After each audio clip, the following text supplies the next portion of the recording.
반갑습니다. 7월 29일 화요일입니다. 오늘 저에게 주신 하나님 말씀은 에스겔서 9장 1절부터 11절까지의 말씀입니다. 에스겔서 9장 1절에서 11절까지의 말씀을 읽어드리겠습니다. 또 그가 큰 소리로 내 귀에 외쳐 이르시되 이 성읍을 관할하는 자들이 각기 죽이는 무기를 손에 들고 나오게 하라 하시더라. 내가 보니 6사람이 북향한 윗문 길로부터 오는데 각 사람의 손에 죽이는 무기를 잡았고 그 중에 한 사람은 가는 배 옷을 입고 허리에 서기관의 먹그릇을 찼더라. 그들이 들어와서 놋제단 곁에 서더라. 그룹에 머물러 있던 이스라엘 하나님의 영광이 성전 문지방에 이르더니 여호와께서 그 가는 배 옷을 입고 서기관의 먹그릇을 찬 사람을 불러 여호와께서 이르시되 너는 예루살렘 성읍 중에 순행하여 그 가운데에서 행하는 모든 가증한 일로 말미암아 탄식하며 우는 자의 이마에 표를 그리라 하시고 그들에 대하여 내 귀에 이르시되 너희는 그를 따라 성읍 중에 다니며 불쌍히 여기지 말며 긍휼을 베풀지 말고 쳐서 늙은 자와 젊은 자와 처녀와 어린이와 여자를 다 죽이되 이마에 펴 있는 자에게는 가까이 하지 말라. 내 성소에서 시작할지니라 하시매 그들이 성전 앞에 있는 늙은 자들로부터 시작하더라. 그가 또 그들에게 이르시되 너희는 성전을 더럽혀 시체로 모든 뜰에 채우라. 너희는 나가라 하시매 그들이 나가서 성읍 중에서 치더라. 그들이 칠 때에 내가 홀로 있었는지라 엎드려 부르짖어 이르되 아하 주 여호와여 예루살렘을 향하여 분노를 쏟으시오니 이스라엘의 남은 자를 모두 멸하려 하시나이까. 그가 내게 이르시되 이스라엘과 유다 족속의 죄악이 심히 중하여 그 땅에 피가 가득하며 그 성읍에 불법이 찼나니 이는 그들이 이르기를 여호와께서 이 땅을 버리셨으며 여호와께서 보지 아니하신다 함이라. 그러므로 내가 그들을 불쌍히 여기지 아니하며 긍휼을 베풀지 아니하고 그들의 행위대로 그들의 머리에 갚으리라 하시더라. 보라 가는 배 옷을 입고 허리에 먹그릇을 찬 사람이 복명하여 이르되 주께서 내게 명령하신 대로 내가 준행하였나이다 하더라. 아멘.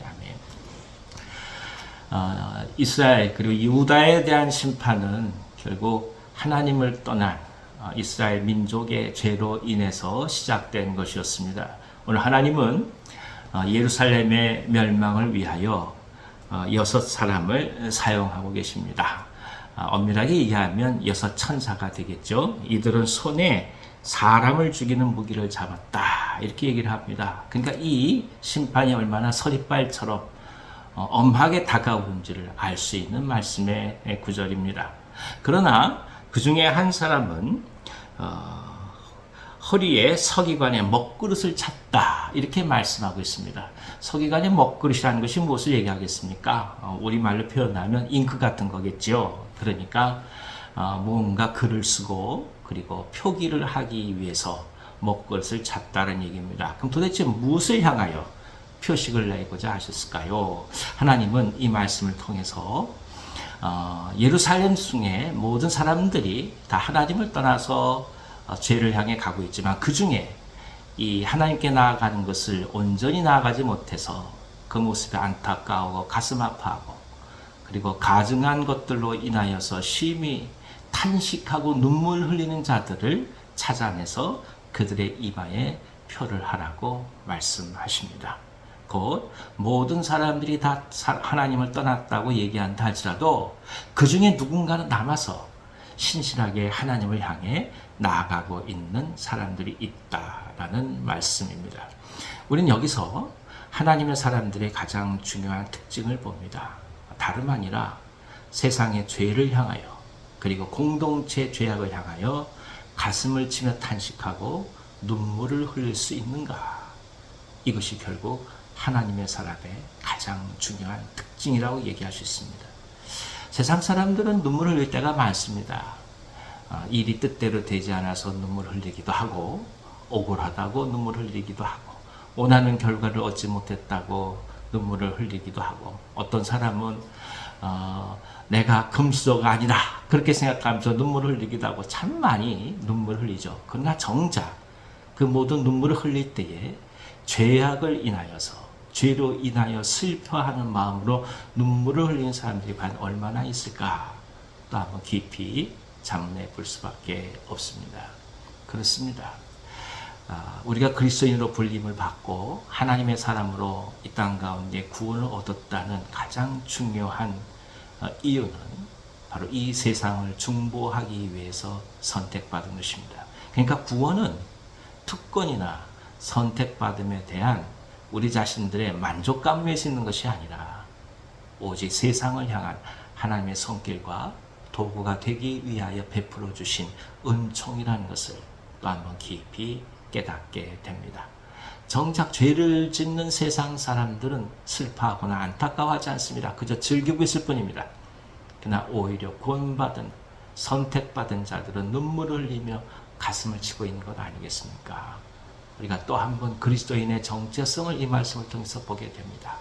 오늘 이 시대의 죄악을 향해서, 이 시대가 하나님을 떠나가는 모습을 향해서 오늘 우리는 얼마나 눈물을 흘리고 그리고 애통해하고 있는가. 동시에 이 세대에 횡행하고 있는 죄악을 인하여 그 죄악을 짊어지고 나아가셨던 주님을 바라보면서 우리 또한 그 죄악으로 인하여 가슴 저미고 아파하며 주님 앞에 엎드려 가고 있는가. 이걸 또 한번 진지하게 저희 가운데 묻고 있습니다. 예루살렘은 그토록 하나님께서 사랑하시는 도성이었지만 그럼에도 진정 구원 얻는 사람들은 불과 얼마 되지 못했습니다. 우리는 여기서 또 한번 깊이 단순히 선택받음에 대한 감사만이 필요한 것이 아니라 그 이후에 우리가 어떻게 우리에게 주어진 소명을 감당해 가느냐, 그것이 정말 중요하다는 사실을 또 한번 깊이 깨닫게 됩니다. 오늘 우리는 과연 누구를 위해서 기도를 할 것입니까? 아니, 그동안 우리는 지금 무엇을 위해 기도해 오고 있습니까? 우리 자신들을 위해서 기도하는 것도 물론 필요하지만 그러나 이 사회를 향해, 이 세상을 향해 공동체 죄악을 가슴에 품고 그리고 탄식하며 눈물을 흘리며 기도할 수 있는 진정한 영성의 은혜가 우리 가운데 가득하기를 기원합니다. 하나님은 하나님의 종들을 삼으십니다. 그리고 끝까지 하나님의 사람들을 지켜가십니다. 이 믿음을 붙들고 세상을 끌어안으며 중보해가는 아름다운 은혜가 오늘 저희 모든 삶에 가득하기를 간절히 기원합니다. 기도하겠습니다. 하나님 아버지, 목그릇을 허리에 찬 천사를 보여주심으로써 우리가 오늘 이 시대에 무엇을 향해 살아가야 될지를 알게 하시니 감사합니다. 하나님의 사랑으로 인침받는다는 것이 결국 세상의 죄로 인하여 아파하고 가슴을 치는 일임을 깨닫게 하여 주셨사오니 우리가 이 공동체를 보듬게 하시고 이 사회를 보듬게 하시고 이 민족과 이 국가, 이 세상을 보듬게 하여 주셔서 진정 하나님의 영광을 위하여 기도하게 하시고 이 모든 죄악을 간절히 주 앞에 기도해 감으로써 용서의 은혜를 구할 수 있는 참 중보의 믿음이 우리 가운데 가득하게 하여 주옵소서. 사람을, 누군가를 살리기 위하여 오늘 기도하게 하시고 누군가를 향하여 눈물 흘리게 하시고 누군가를 향하여 가슴 아파할 수 있는 소중한 믿음의 은총이 오늘 하루 저희 가운데 가득하게 하여 주옵소서. 평상 가운데 아파하는 종들 있사오니 주님 지켜주시고 격려하여 주셔서 새 힘을 더하여 주시옵소서. 한날을 맡기며 나아갑니다.